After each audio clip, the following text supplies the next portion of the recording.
wasiat, warisan dan wakaf. Seterusnya muamalat madaniyah. Bukan madaniyah, madaniyah. Sepatutnya begitu, bukan madaniyah, bukan. Madaniyah itu cerita tentang sosial. Itu dipanggil, itu undang-undang sosial. Kemudian muamalah maliyah. Iaitu undang-undang berkaitan dengan harta, kan, iaitu jual beli dan sebagainya. Kemudian dia ada satu lagi, iaitu uqubat. Uqubat ni adalah jenayah lah yang dikenakan undang-undang terhadap ni, dipanggil uqubat. Ni lah hukuman lah, uqubat ni terjemah dia hukuman. Itu undang-undang jenayah tu lah, kan. Kemudian muraffa'at dan mukhassamat. Mukhasamat. Kita sebut mukhasamat. Itu tentang murafa'ah ni, benda yang diadukan, diadilkan, kan, diadili. Atau mukhasamat, benda yang ada isu kat dia, mukhasam. Maka dia panggil itu tentang peradilan dan pengadilan, hukum, dia panggil hukum acara. Kemudian yang seterusnya, yang ketujuh, al-ahkam ad-dusturiyah. Dustur ni maksudnya lembaga. Bukan lembaga hantu tu, na'udzubillah lah, kan. Perlembagaan. Itu perlembagaan negara. Yang seterusnya, al-ahkam ad-dualiyah. Itu tentang isu-isu ataupun hal ehwal negara. Luar negara lah. Kita maksudnya dikata itu dasar luar negara. Akan dualiyah maksudnya cerita tentang antarabangsa lah. Okay. Ada apa faham nak tanya ke? Tak tanya, saya tanya. Semua okey ke? Banyak je korang ni. Aduh, ngajar bini lah. Okey, apa dia? Doktor. Okey.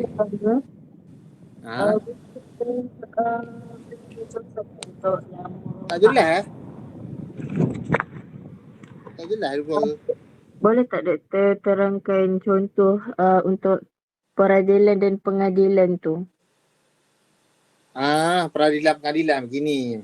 Hukum acara begini. Contohnya, dia biasanya berlaku isu, masalah, kan. Contohnya bab tentang, maaf contoh dia, tentang rumah strata. Tahu rumah strata? Rumah strata tahu tak? Strata. Undang-undang strata Malaysia, tahu tak? Tak tahu. Strata ni rumah yang ada hak dua-dua pihak. Contohnya macam apartment. Kan? Apartment. Tahu apartment? Kan? Tahu. Dia tak boleh kita nak tembuk. Tembuk rumah orang sebelah. Kan? Tembuk, kalau tembuk ke tepi, tembuk orang sebelah tepi. Tembuk ke bawah, orang bawah pula. Tembuk ke atas, orang atas. Kan? Yang tu macam mana nak buat tu. Jadi kat situ dia panggil hukum.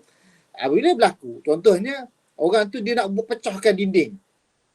Kan? Ini dia boleh murafa'at ataupun mukhasamat, buat pengadilan. Bagaimana nak selesai masalah dia ni.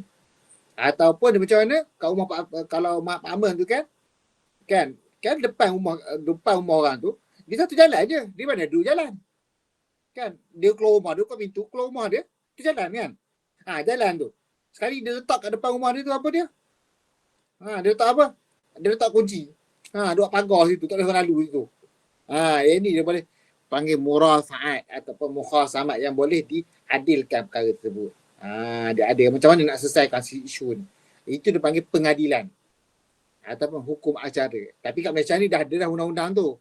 Tapi perkara berkaitan dengan perkara tersebut lah. Kan? Orang sekat jalan kita tak boleh. Kan? Hak jalan bukan boleh dia pakai letak dia, rumah dia, depan rumah dia tu dia punya. Bukan. Sebab dia ada hukum, dia panggil undang-undang strata. Keluar je rumah, hak orang dah. Sama semua. Dikongsi oleh strata ni maksudnya hukum apa yang digunakan oleh semua orang. Berkongsi. Tu dia. Jadi kalau ada isu macam ni, pengadilan macam ni, maka boleh diadilkan. Itu maksudnya hukum tentang peradilan dan pengadilan ni. Kan? Isu apa lagi? Ambil harta orang. Kan? Contohnya kat Malaysia ni, tentang banyak sebenarnya isunya, tapi tak tergambar ni. Ni tentang orang tanam apa? Tanam kebun. Dekat bawah mana? Dekat api elektrik. Kan apa kan pencawang elektrik tu kan. Bawah tu hak TNB, hak kerajaan. Kan? Tak boleh buat pembangunan kat situ. Tapi ada orang diguna kat situ kan. Dia buat tanam. Jadi antara isunya adalah apa dia? Contohnya kerajaan dia kata dia tak nak ada apa-apa bawah tu terus. Padahal boleh, tak ada masalah kan. Boleh diberikan. Dia contoh dia nak hapuskan. Maka hak pengadilan kepada tuan tanah tu. Macam itulah. Pengadilan tu, peradilan. Dia panggil pengadilan. Okay, boleh faham? Siapa tanya tadi? Saya, Amira. Doktor. Amira. Ya. Ya, saya. Faham tak? Faham ke tak faham? Faham insyaAllah. Okey, Alhamdulillah. Macam ni lah kan. Okey, pengadilan dan juga peradilan. Okey, ada apa tanya lagi? Tak ada lah.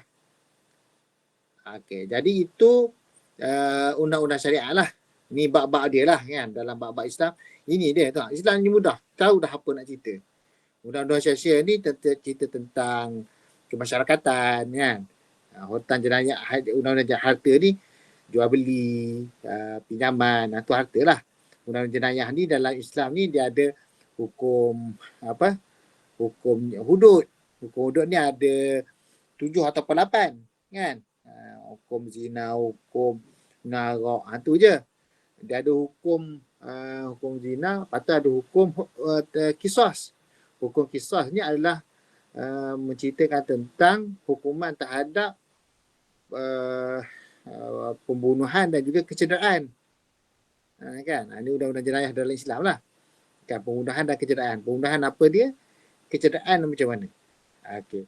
Kemudian dia ada ta'zir. Ta'zir ni adalah undang-undang yang tidak ditentukan oleh syarak. Tapi perlu kepada ijtihad untuk mengenakan undang-undang tersebut. Mudah je. Kan? Okey, itu jenayah. Kalau apa lagi? Itulah. Lebih kurang macam itulah. Kan? Jadi, kalau undang-undang sosial ni macam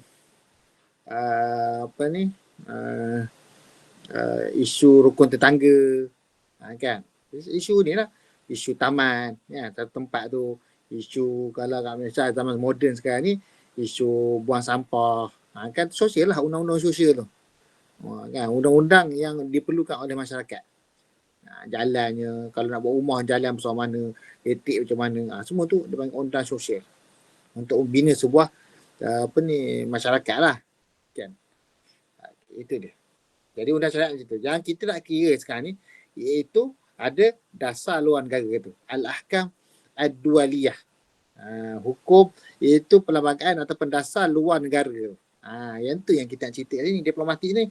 Yang ni lah dasar luar negara ni. Macam ni Islam buat kan. Okay.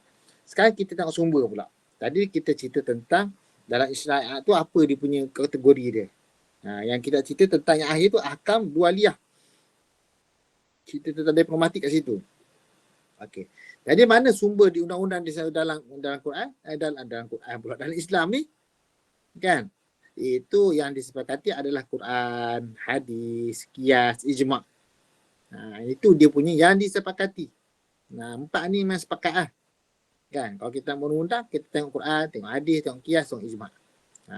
Kalau kita kata Quran hadis dia tak betul. Kan? Anu kata mana hadis, mana hadis. Tak. Kita kata tak. Sebab apa kita ada qiyas. Kita ada ijma'. Kan? Ijma' bukan ijma'. Ijma'. Okey. Jadi salah orang kata Al-Quran saya ada Quran je, saya dengar hadis je. Tak. Quran hadis ada. Lepas tu qiyas. Ijma' tu kena faham. Kemudian yang tak disepakati ni sebenarnya bukanlah nak kata tak sepakati tu maksud benda tu ditolak, bukan. Kuat juga. Kan? Contohnya istishab, maqasid syariah, adat, uruf, istihsan, ada zara'i, banyak lagi. Ada banyak ni saya letak tempat je. Kan? Maksudnya ulama mengikut undang sumber daripada sini. Sepakat ke tak sepakat tapi mesti dia gunakan sumber-sumber tu kat situ. Ni dia. Jadi nak keluarkan undang-undang diplomatik, tengok Quran. Macam mana? Hadis macam mana? Macam mana dalam qiyas? Macam mana dalam ijma'? Okay. Boleh Kemudian Allah Subhanahu wa taala sebut, ni dia. Kalau kita nak dalam Quran lah. Ya ayyuhan nasu inna khalaqnakum min dzakarin wa untha wa ja'alnakum syu'uban wa qabaila lita'arafu. Inna akramakum 'indallahi atqakum. Innallaha 'alimun khabir. Itu dia. Hai manusia, sesungguhnya kami menciptakan kamu dari seorang lelaki dan seorang perempuan dan menjadikan kamu berbangsa-bangsa, bersuku-suku supaya kamu saling kenal mengenal. Sesungguhnya orang yang paling mulia di antara kamu di sisi Allah ialah orang yang paling bertakwa di antara kamu. Sesungguhnya Allah Maha mengetahui lagi Maha mengenali. Itu dia. Ini menceritakan tentang sesama manusia, sesama insan. Semua manusia sama je. Tak boleh kita beza-bezakan. Bezakan dengan kulitnya, beza dengan adatnya, tak boleh. Kan? Jadi kita kena lihat kepada ketakwaan mereka kepada Allah Subhanahu wa ta'ala.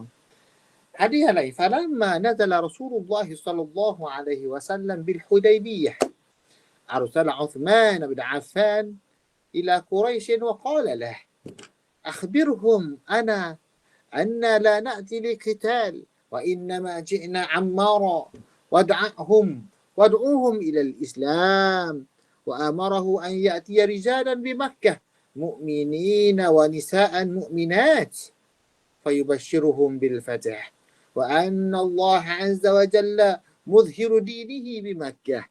فانطلق عثمان فأتى قريشا فقالوا أين أين فقال بعثني رسول الله صلى الله عليه وسلم أدعوكم إلى الله وإلى الإسلام ويخبركم أنه لم يأتي لقتال وإنما جئنا عمارا قالوا قد سمعنا ما نقول فانفث إلى حاجتك. Itu dia. Masa perang Hudaybiyah ni, sulh Hudaybiyah tu lah. Maka Nabi mengutuskan Sayyidina Osman ni pergi jumpa Quraisy. Maka beritahu kepada Quraisy itu, beritahulah sebenarnya kita datang ni bukanlah nak pergi bunuh, nak pergi perang. Sebab mereka datang buat apa? Nak buat haji. Kan? Wa inna ma ji'na ammaran. Kami datang ni nak buat apa ni? Umrah. Wadu'uhum ilal Islam. Maka serulah mereka kepada Islam. Dan suruhlah mereka ni untuk datang lelaki dan perempuan beriman kepada Allah Subhanahu Wa Taala di Mekah. Maka diberikan berita gembira bahawa dibukakan kepadanya adalah Al-Fatah. Wa anna Allah Azza wa Jalla muzhiru dinihi di Makkah. Sungguhnya Allah Subhanahu Wa Taala akan memperkenalkan agamanya itu di Mekah. Tu dia. Hari itu dibuka kat Mekah tu. Kan. Fantalaqa Uthman fa'ata Quraisyan. Maka pergilah Sayyidina Uthman. Setelah dengar Nabi cakap tu, maka dia cakap dengan Quraisy. Faqalu, Quraisy kata, faqalu ba'athani Rasulullah ad'ukum ila Allah wa ila al-Islam. Telah utus kepada aku Rasulullah dan aku menyeru kamu kepada Allah dan juga Islam. Tu dia. Jadi inilah cerita tentang bagaimana diplomasi itu berlaku. Kan pada zaman Rasulullah SAW dalam perang Hudaybiyah, Nabi buat diplomasi. Okey. Seterusnya. Al-mulku wad-dinu taw'aman. Fad-dinu aslun was-sultani hadisun. Wa ma la asla lahu famahdumun. وما لا حادث له فضائع يكون الملك ولا يكون الملك ملك ولا يكون الملك والضبط إلا بسلطان. Maksudnya kuasa pemerintahan itu al-mulk dan agama itu ibarat ad-din itu agama. Kan?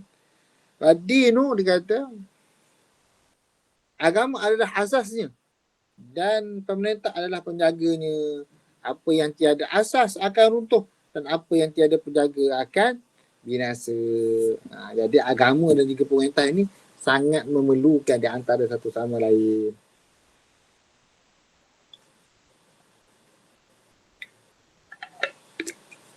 Ada soalan tanya ke? Ha? Tak ada, semua senyap je ni. Tengok sikit apa ada kat sini. Aduh. Yelah mengajar petang-petang ni. Semua bakal mengantuk berlaku ni. Tak ada soalan Bagus. Alhamdulillah.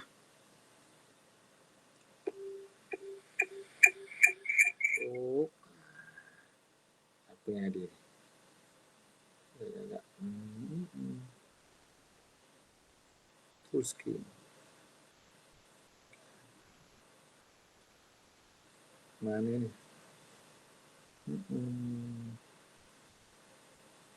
On to go. Tak.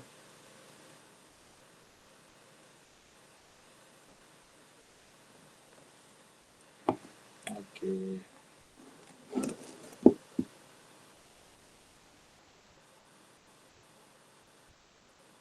Mana ni?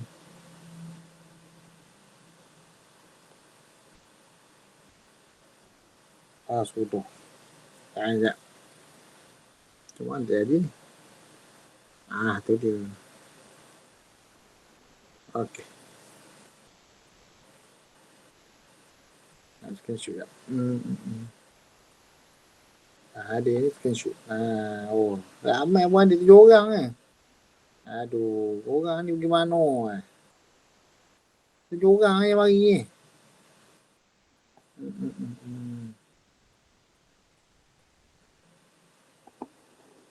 Okay. Sambung.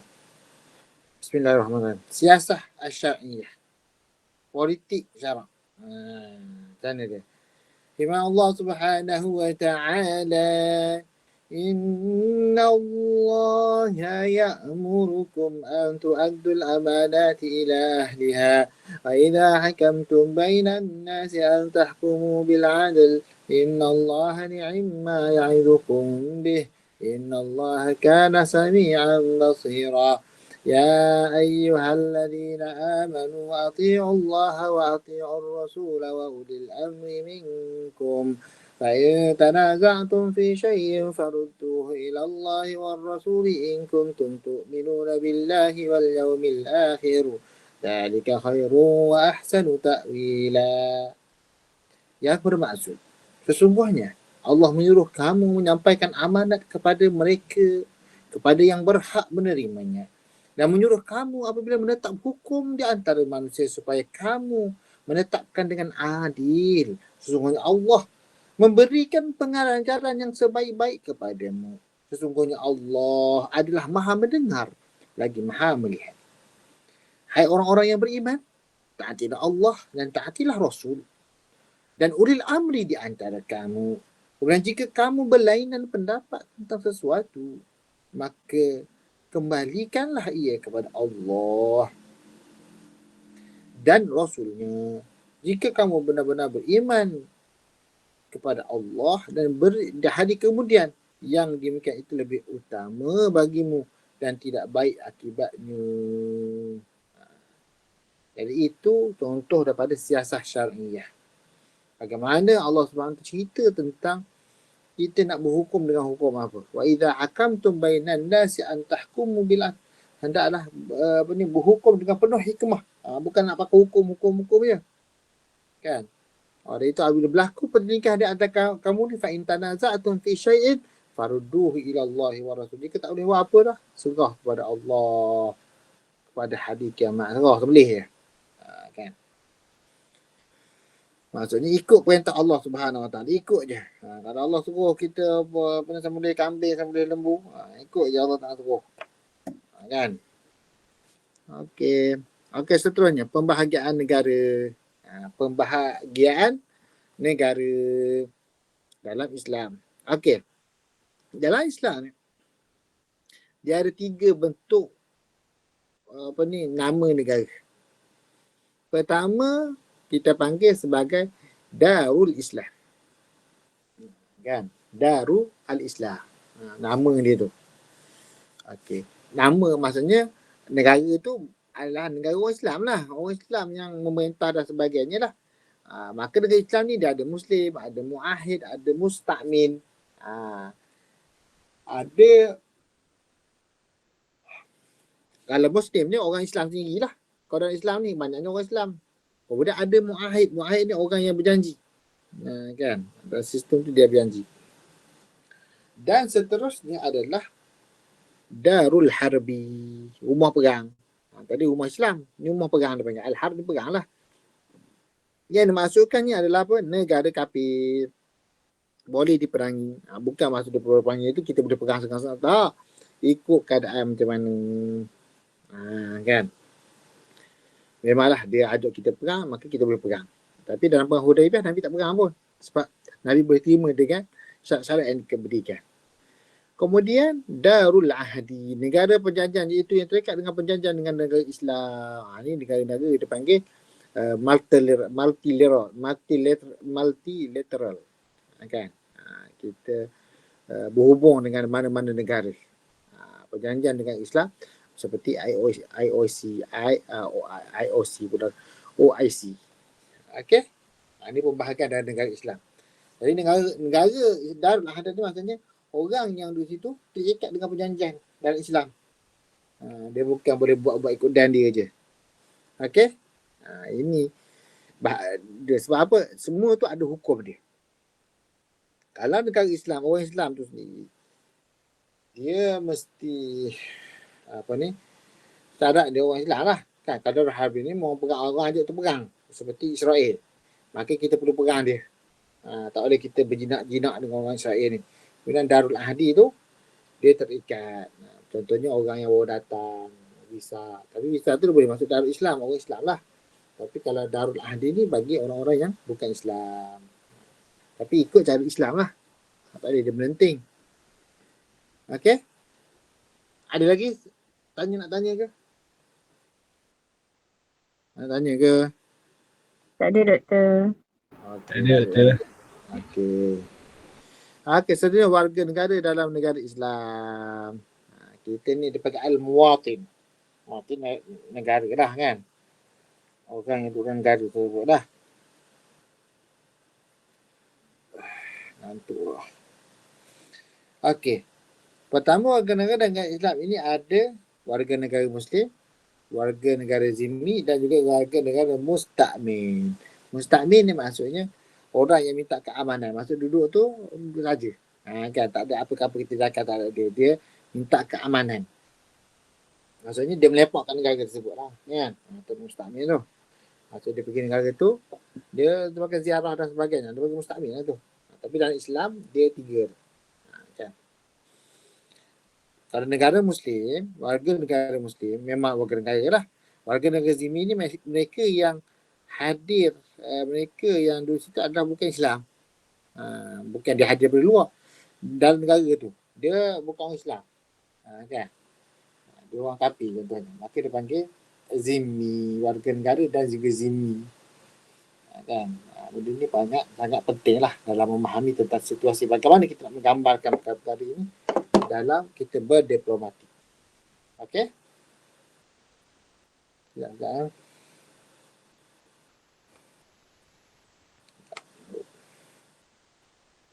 Sekejap.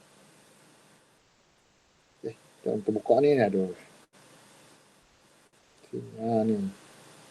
Sekejap. Sekejap. Seminit.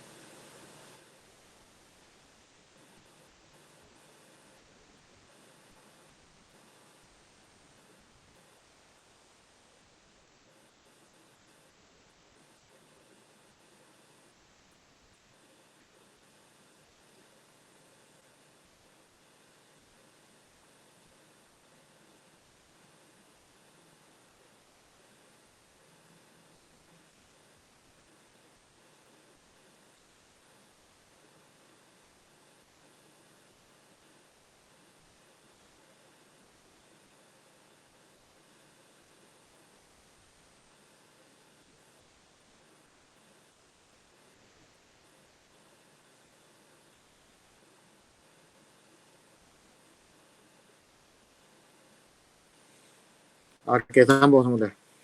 Okey, dengar tak ni? Kalau saya dengar kan? Dengar doktor. Dengar doktor. Okey. Jadi kita sebut tadi bahawa warga negara Muslim, sebuah negara tu kan, kewarganegaraan ni ada negara Muslim dan warga zimmi, Islam dan bukan Islam lah. Tapi dia satu lagi bukan mustakmin, orang yang datang. Yang dimintakan keamanan. Datang ke Malaysia, kita beri dia ni letak di Malaysia. Itu mustakmin. Okey. Okey, dalam sebuah negara yang minoriti dia Muslim. Muslim di negara non-Muslim. Di Eropah, di Amerika, di mana lagi. Semua tu. Kan? Macam mana cara kita nak memahami tentang minoriti Muslim di negara bukan Islam ni. Ialah tekanan negara Islam minoriti Muslim kot.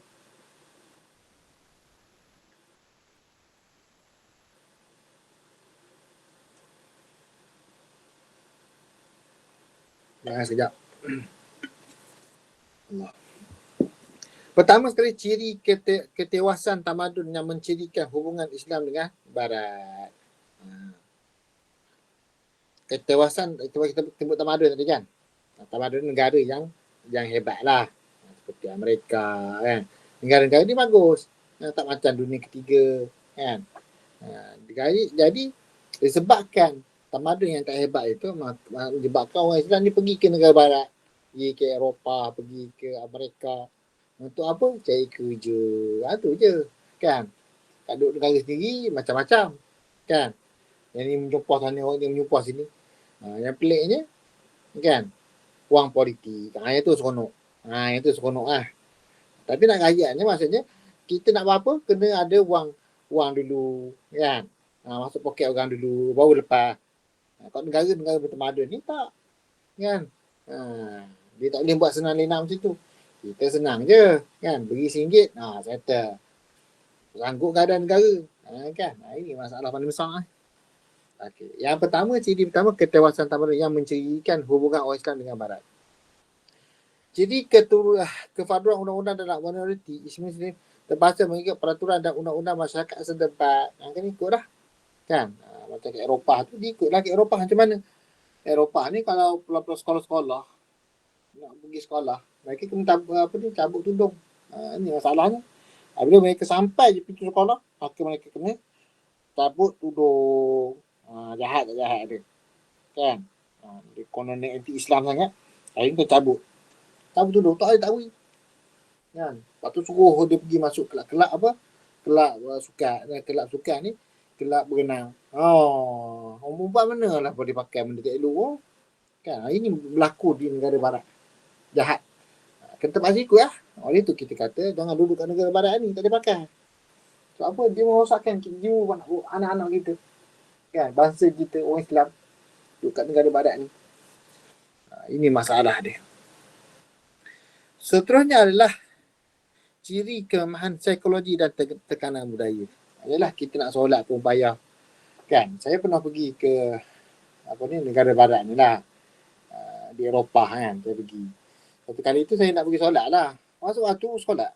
Nak solat. Jadi kita nak solat ni bukanlah payah pun kan. Ambil sejadah ataupun ambil kain. Bentang solat. Kan? Tapi negara Barat. Saya pergi Eropah tu. Dia halang kita solat. Kan? Kita bentang. Kita bukan buat apa kat dia pun. Dia tak boleh sini. Tak boleh dia kata. Marah. Dia marah-marah. Kan? Ada kawan saya tak sempat habis sembahyang. Anak kata berhentilah. Orang tu nak ketuk kepala. Kan? Dia marah polis tu. Ada orang repot kot. Kan? Dahsyat orang ni. Tekanan lah. Kita ni maksudnya minoriti Muslim. Dia sebuah negara yang bukan Muslim ni. Terpaksa aku lah. Kan? Terpaksa aku tak boleh ikut dan dia. Jadi kelemahan. Ciri dia maksudnya psikologi Islam di negara bukan Islam ni adalah lemah. Ini masalah paling ketara lah.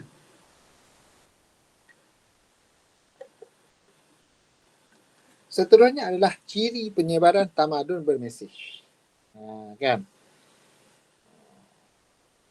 Ini tamadun tu. Kalau tamadun bukan negara Islam ni, dia nak berdakwah payah. Tapi Barat ni dia membentuk pemikiran ini. Orang tu duduk kat negara barat ni, kalau belajar kat orang barat semua, jadi habis. Ikutlah cara tu. Ini yang jadi masalah paling besar bagi orang Islam yang duduk kat negara Eropah ni. Maksudnya dia terikut.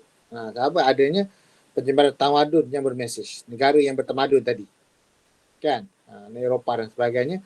Maka mereka ni ada bawa mesej yang boleh merosak. Jadi pemikiran sekular, pemikiran apa lagi? Cerebral sekular ni. Apa dia? Kapitalis dan sebagainya. Jadi membawa lah pemikiran yang tidak betul. Sebab kita ni minoriti. Bukan sebuah negara yang bukan sebuah Muslim yang ramai. Seperti Malaysia. Jadi dia tak boleh buat apa. Kan? Okey. Hak-hak Muslim di luar negara. Ini dia kena tahu juga. Sebab kamu nak pergi, nak pergi berjalan, travel, pergi ke Maldives, pergi ke Korea, ke Jepun. Nak pergi mana lagi? Pergi ke Korea, Jepun, pergi ke mana lagi? Pergi ke Eropah. Okay, itu dia. Okay, kau tengok situ. Kalau kita baca tu kan. Dia kata apa? Hak-hak Muslim di luar negara. Iaitu agensi Kementerian Luar Negara Islam pada tahun telah mengeluarkan keputusan nombor 10/4 berkaitan dengan keadaan umat Islam di dunia. Itu dia. Macam mana kita tengok ni? Okay. Jadi yang pertama menyatakan kebimbangan terhadap minoriti Islam di negara majoriti bukan Islam. Hati dia. Kan? Dia apa? Menceritakan kebimbangan.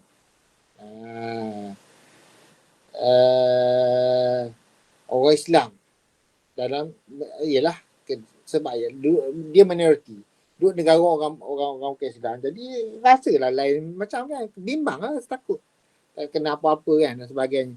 Ini banyak berlaku kat negara barat ni. Negara barat ni satu perkara kan, dia tunjuk dia ingat dia hebat sangat, tapi biasa je kan. Baik baik hak politik maupun isu agama yang dijamin oleh undang-undang dan asas undang-undang antarabangsa. Kan? Jadi, orang Islam ni tidak menerima hak-hak itu. Jadi orang berpolitik. Sebab negara barat ni macam tu lah. Mana nak beri dia jadi gubernur. Tak ada. Yang baru ni kita tengoknya kan. Mayor oleh dari apa, New York. Kan? Mayor dia panggil. Jadi, itu dia negara barat. Jadi negara barat dia bila dia buat sesuatu tu kan, dia menjamin untuk agama dia kan, bukan agama Islam lagi. Okey, tapi dia kata tak, baik hak politik maupun isu agama dijamin oleh undang-undang dan asas undang-undang antarabangsa. Jadi mereka buat ikut dan dia lah kan, negara dia. Tak tuduh orang sedang dia. Ini yang bermasalah, kita bermasalah ni. Dan orang kita pun okey je, orang Islam ni kan. Dah tahu ada negara Islam tak nak duduk negara kafir. Yang isunya adalah ialah negara Islam ni apa yang dia boleh diberi kepada penduduk dia kan, keistimewaan yang ada pada penduduk dia, apa yang dia boleh beri kan. Itu masalahnya. Jadi dia pergilah negara-negara luar ni boleh beri sesuatu kepada mereka kan. Jadi itu yang dimaksudkan. Seterusnya adalah mengharapkan negara yang mengenai minoriti Islam menghormati mereka, budaya mereka, kepercayaan mereka dan memberikan mereka hak mengikut konsep deklarasi hak asasi manusia. Itu berlaku. Kan? Contohnya di Eropah, ikut budaya mereka. Tak boleh pakai tudung. Kalau pergi ke pantai tak boleh pakai kaum perempuan tak boleh. Mesti telanjang lah kiranya kan. Dia kata bersopan sangat, dia tak boleh dia kata. Itu barat lah. Kalau pakai hijab lagi lah, dia tangkap, dia panggil polis tu. Tangkap kan. Itu jahat dia orang ni, buat-buat ni. Barat ni jahat. Dia teruk daripada tu. Konon je dia membawa tamadun. Tetapi tak ada tamadun pun buat ni. Tak ada tamadun. Dia suruh kita ikut tamadun. Tapi dia ni tak bertamadun. Kan? Ini masalah paling besar. Jadi, dia suruh kita ikut dia. Kan? Jadi macam-macam lah undang-undang untuk orang Islam di negara orang bukan Islam ni. Itulah kita kata dah. Duduklah negara sendiri. Hujang emah di negeri orang, hujang batu di negeri baik lagi negeri sendiri. Kan? Itu maksud dia. Kan? Apa dia punya apa ni? Dia punya prasakata peribahasa Melayu. Hujan batu, hujan emas di negeri orang. Hujan batu di negeri sendiri. Lebih baik negeri sendiri. Kan? Tu dia. Tapi dah orang suka nak bekerja, nak dapatkan duit duduk negara orang. Islam. Yalah kita tak boleh kata apa pun kan. Yalah mereka pun carikan rezeki dan sebagainya. Tapi apabila dudukkan negara bukan Islam ni jadi macam ni lah. Kan? Kena hormat budaya mereka, kena menghormati mereka, kepercayaan mereka. Jadi ini satu kekangan lah. Satu masalah isu-isu yang berlaku. Okey, yang seterusnya adalah mengharapkan negara Islam di dunia memberikan bantuan minoriti Islam agar mereka bangkit baik dari segi agama, budaya maupun kehidupan sosial. Yang ni dia buatlah, contoh para ulama dia buat undang-undang fiqh minoriti dia panggil, fiqhul aqaliyat. Kalau kamu baca fiqhul aqaliyat al-muslimah, Syekh Yusuf Qardawi, cerita tentang minoriti. Boleh juga. Dan pakai apa ni? Memahami tentang kedudukan minoriti. Tapi memang tak boleh lah. Orang dah kamu pergi kat negara-negara bukan Islam ni buat apa? Orang negara Islam ni bolehlah bantu sikit-sikit, nak negara bukan sepenuhnya. Tak boleh lah. Nak minta tukar undang-undang orang negara orang mana boleh. Kan orang tu syarat macam tu. Kan kita ubah. Tapi baliklah kan negara-negara Islam banyak je. Boleh kita duduk situ. Okey. Seterusnya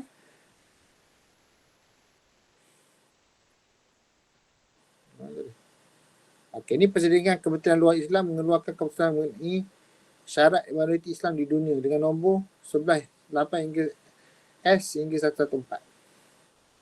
Menjemput setiap ahli persediaan menyatakan sokongan dan bantuan kepada mereka mengalami penindasan daripada penjajah. Yang ni berlaku di Palestin lah, kan, masuk di PBB dan sebagainya, ya. Menyatakan sokongan dan bantuan kepada mereka yang mengalami penindasan daripada penjajah seperti Israel, kan. Beri apa ni, mereka ni buat penindasan. Maka dengan itu jemput dalam sidang untuk kita membantu kepada umat Islam di Palestin, tak jauh daripada penjajah Israel itu, kan. Jahat ada Israel ni. Okey, seterusnya adalah menjemput semua kerajaan yang berwibawa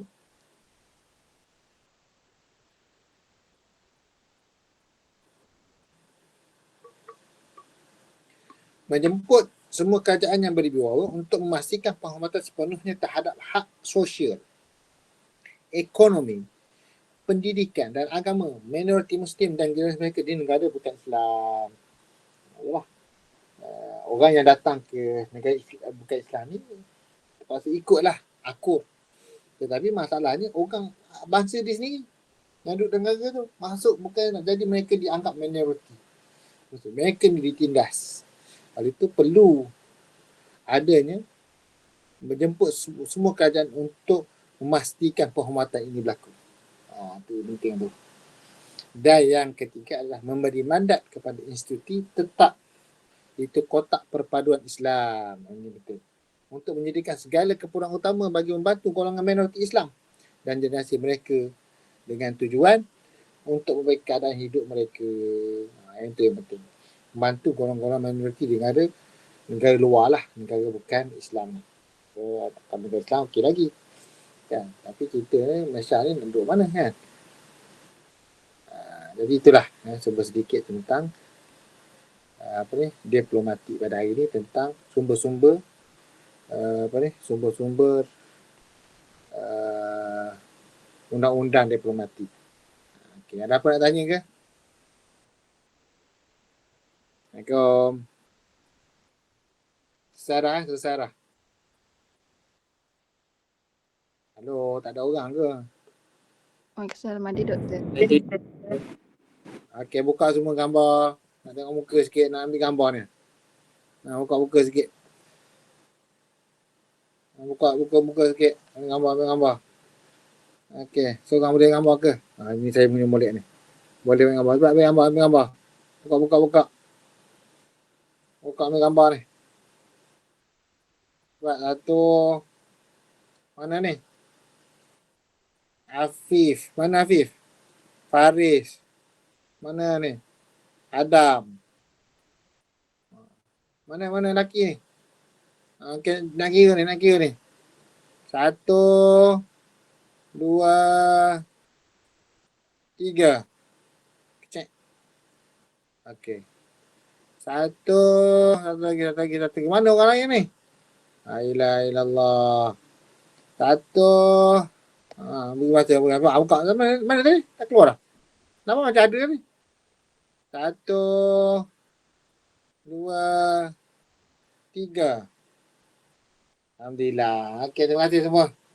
InsyaAllah kita jumpa pada nanti beritahu lah waktu bila malam-malam. Beritahu kita buat kelas. Kita buat cuti pula hari Khamis ni.